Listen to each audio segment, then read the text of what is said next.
Las historias del abuelo. Érase una vez en un pueblito muy lejano, ubicado a las orillas del Estado de México, donde vivía Lulú y su abuelito Paco. Era un día soleado de otoño, cuando Lulú llegó de la escuela, encontró a su abuelito sentado debajo de un árbol y entonces ella le preguntó. Abuelito, ¿podrías ayudarme con mi tarea? El abuelito le respondió. ¿De qué trata tu tarea, hija? Es sobre el pensamiento criollo en relación a la educación de México en la época colonial. El abuelito se quedó pensando y dijo. Ven, siéntate, te voy a contar todo lo que me decía mi papá de cómo era la vida en ese entonces. Lulú, muy atenta, se sentó y lo miró esperando esa historia con ansia. El abuelito comenzó. Durante la época colonial, la cual abarcó, si mal no recuerdo, desde el siglo XVI hasta principios del siglo XIX, México fue conquistado por los españoles y así se formó la Nueva España. En este lugar vivían muchas personas, una de las cuales se les denominaban criollos. A lo que Lulú preguntó. ¿Por qué criollos, abuelito? Eran criollos porque eran hijos de europeos, pero habían nacido en el continente americano, en este caso aquí en México. Estos famosos criollos formaban parte de los sectores dominantes de la sociedad colonial, que concentraban la riqueza, el poder y tenían gran prestigio social. Algunos criollos conocidos que supongo que ya en tu escuela te los han mencionado son Miguel Hidalgo, que es conocido por el llamado Grito de Dolores, con el que inició el proceso de independencia de México en 1810.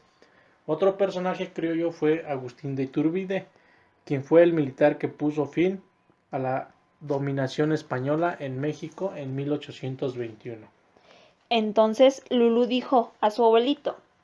Esos personajes ya sé quiénes son, pero entonces, ¿solo había criollos en México? A lo que el abuelito le contestó.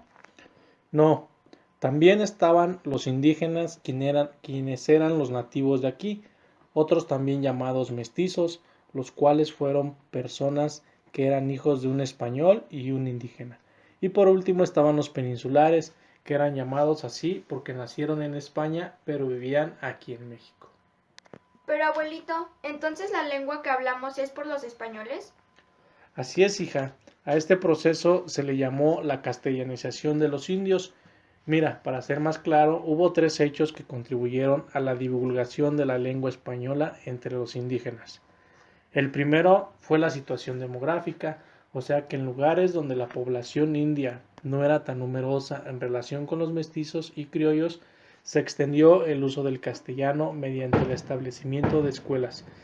En este caso, se prestó atención a la manera de financiar las escuelas y se ordenó pagar a los maestros con fondos de los bienes de comunidad de pueblos de los indios, esto es, del dinero recaudado anualmente en las tesorerías municipales.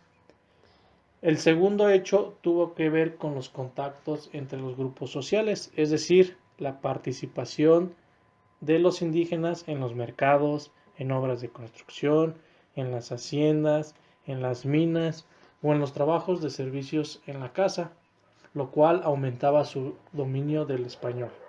Aquí te pongo un ejemplo, Lulu. ¿Recuerdas a tu tío Felipe? Sí, abuelito, lo recuerdo perfectamente. Él se fue a Estados Unidos hace un tiempo.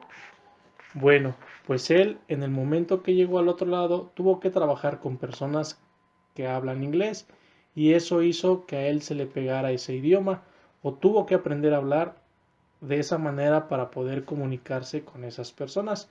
Eso mismo pasó aquí con los indígenas. Bueno, abuelito, pero ya me dijiste dos hechos, entonces falta uno.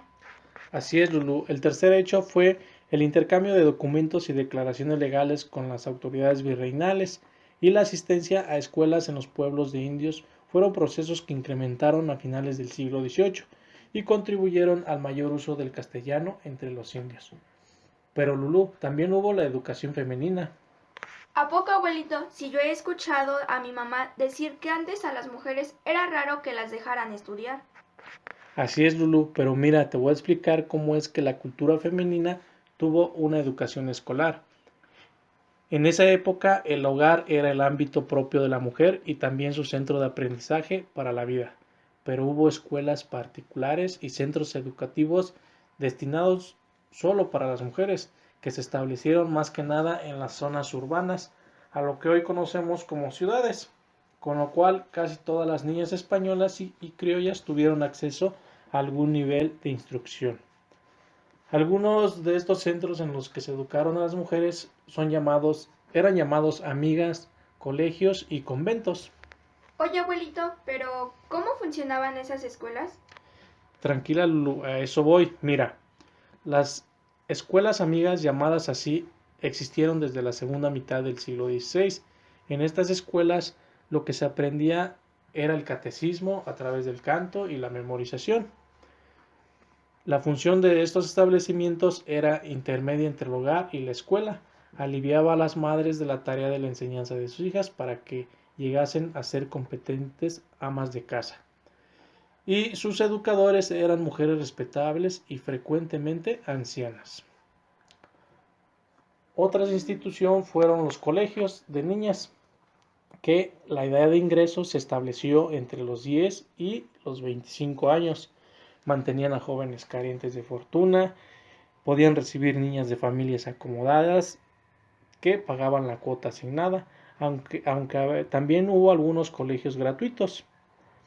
En estas instituciones las instruían en labrar, coser, tejer, hilar, hacer oficios y a rezar. Y entre otros pocos enseñaban música, lectura y escritura. Ah, ¿y los conventos, abuelito? Los conventos eran instruidos principalmente por religiosas. A las niñas debían de asistir al coro para los rezos en comunidad, aprendían labores de hogar como cocina, costura, trabajos manuales y confección de flores.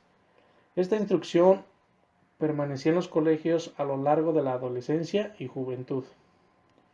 Bueno, Lulu, creo que eso es lo único que recuerdo que me contaba mi papá sobre esa época, así que es con lo que yo puedo ayudarte para tu tarea. Espera, acabo de recordar algo más. Es sobre sincretismo religioso. Para eso Lulú respondió: Abuelito, esas palabras no las había escuchado, pero dime, ¿qué significan? Ándale, ¿sí? Claro que sí, hija. Mira, sincretismo religioso no es otra cosa más que un suceso cultural por el cual dos sociedades distintas acaban por compartir o unir dos o más rasgos de origen diferente.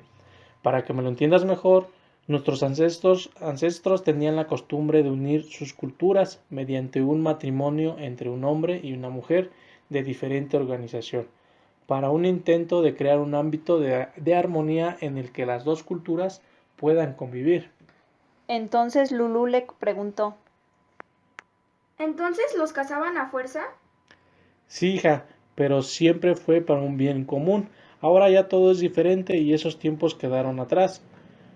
Bueno, hija, ahora sí, ya es tarde y tenemos que ir a casa. Ojalá estas historias te sirvan para tu escuela. Gracias, abuelito, por todo. respondió Lulú. Al otro día Lulú llegó con su maestro y compañeros y les compartió la historia del abuelo.